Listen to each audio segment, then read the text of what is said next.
साया। यूं तो बनारस घाट अपनी खूबसूरती के लिए बहुत प्रचलित है, पर घाट के किनारे कई राज लिए बैठे हैं। ये कहानी शुरू होती है बनारस के घाट के पास बने ममता निवास से, जहाँ प्रिया लाल जोड़े में ममता के घर उसकी बहू बनकर आती है। आओ आओ बहू, घर को अपने पैरों से पवित्र करो। ममता घर की दहलीज पार कर ही रही होती है कि अचानक एक बहुत गंदी सी बास पूरे घर में फैल जाती है।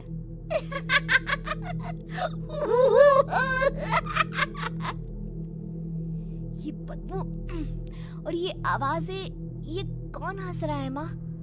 अब ये पड़ोसी ना हमारे थोड़े अलग से है।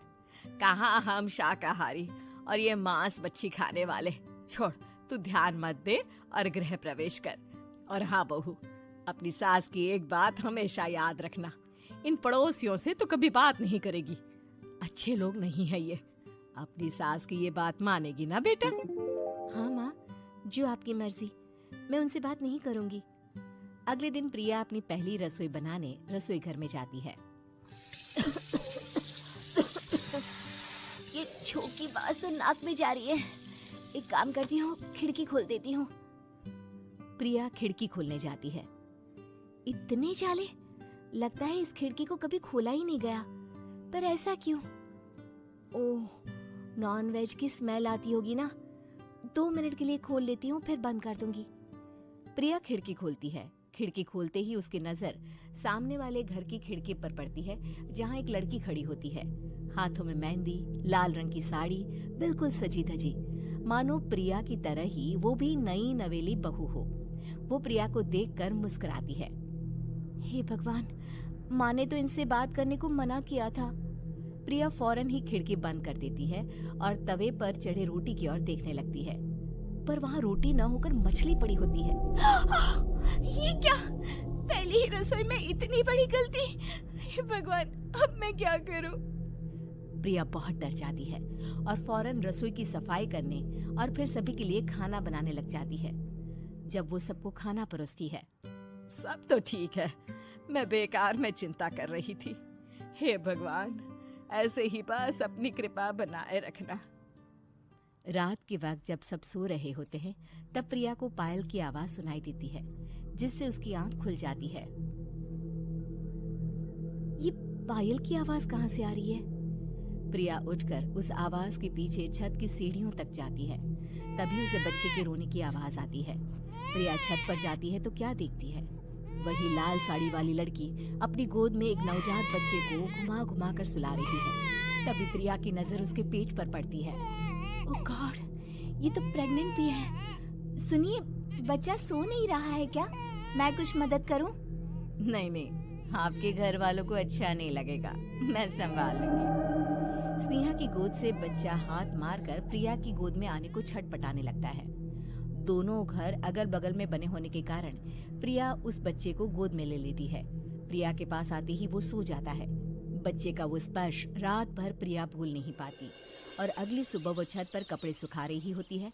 तभी उसे एक औरत इशारा करके बुलाती है। स्नेहा कह रही थी बाबू तुम्हारी गोद में आते ही सो गया। मैं गौरी, स्नेहा की माँ हूँ। बहू, घर आना, बाबू को खिला भी लेना। शाम को जब घर पर कोई नहीं रहता, बच्चे से मिलने के लिए प्रिया छिपकर अपनी पड़ोसन के घर चली जाती है और कुछ देर बच्चे को खिलाकर वापस लौट आती है। इसके कुछ दिन बाद ही प्रिया को पता चलता है कि वो माँ बनने वाली है। ममता की खुशी का ठिकाना नहीं रहता।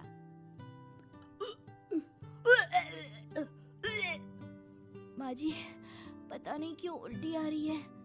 प्रिया भागती हुई वॉशरूम में जाती है तो हरे और लाल रंग की उल्टी करती है।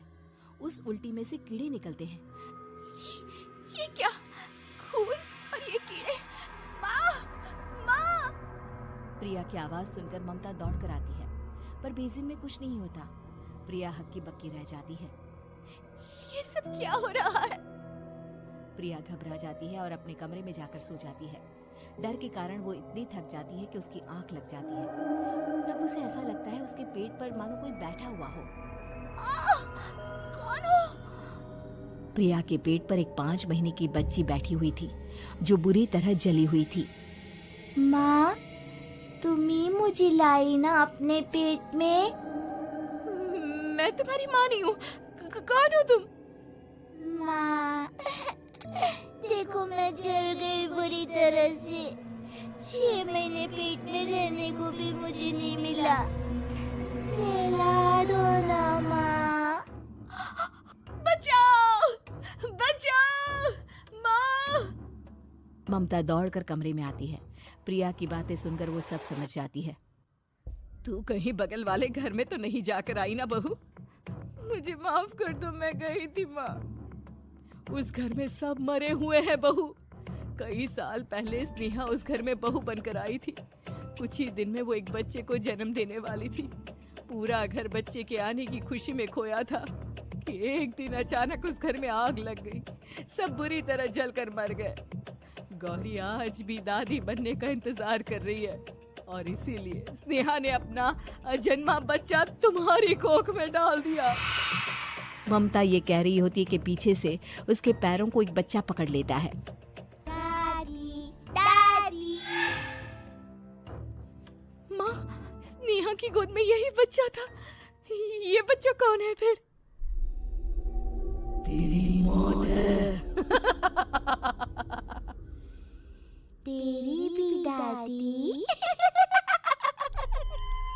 जिस चीज का ममता को डर था वही हो गया। ममता निवास के ऊपर मौत ने चादर बिछा दी थी। प्रिया का पेट ऐसे बढ़ जाता है मानो 9 महीने का हो। 2 हाथ उसके पेट से बाहर निकलते हैं। बहू, संतोष को फोन कर, किसी पंडित जी को बुला बहू। प्रिया का पति भागता हुआ घर आता है। ये तो होना ही था माँ। तेरा पाप तेरे सामने आ गया तो तू सह नहीं पा रही है। स्नेहा घर में आग लगी नहीं थी, माँ ने लगाई थी, प्रॉपर्टी की लालच में। और वो बच्चा मेरी पहली पत्नी का बच्चा है, मेरा बेटा, जो कि उस आग की चपेट का शिकार हो गया था। मैंने तुमसे ये सब माँ के कहने पर छुपाया था। मुझे माफ कर दो प्रिया। तुम अगर चाहो तो यहाँ से जा सकती हो। मैं तुम्हें किसी भी बंधन में रखना नहीं चाहता। मेरी शादी हुई है आपसे, मैं आपको छोड़ नहीं सकती, पर उससे पहले हमें स्नेहा, उसकी माँ और बच्चे की आत्मा की शांति करवानी होगी। संतोष और ममता गौरी के घर जाते हैं। अंदर सब कुछ जला हुआ होता है। जमीन पर जली हुई लाशें बिखरी हुई थी। ममता रो रो कर अपनी करने की माफी गौरी से मांगती है। प्रिया स्नेहा के घर वालों का अंतिम संस्कार करवा देती है और ममता निवास फिर से आत्माओं के साए से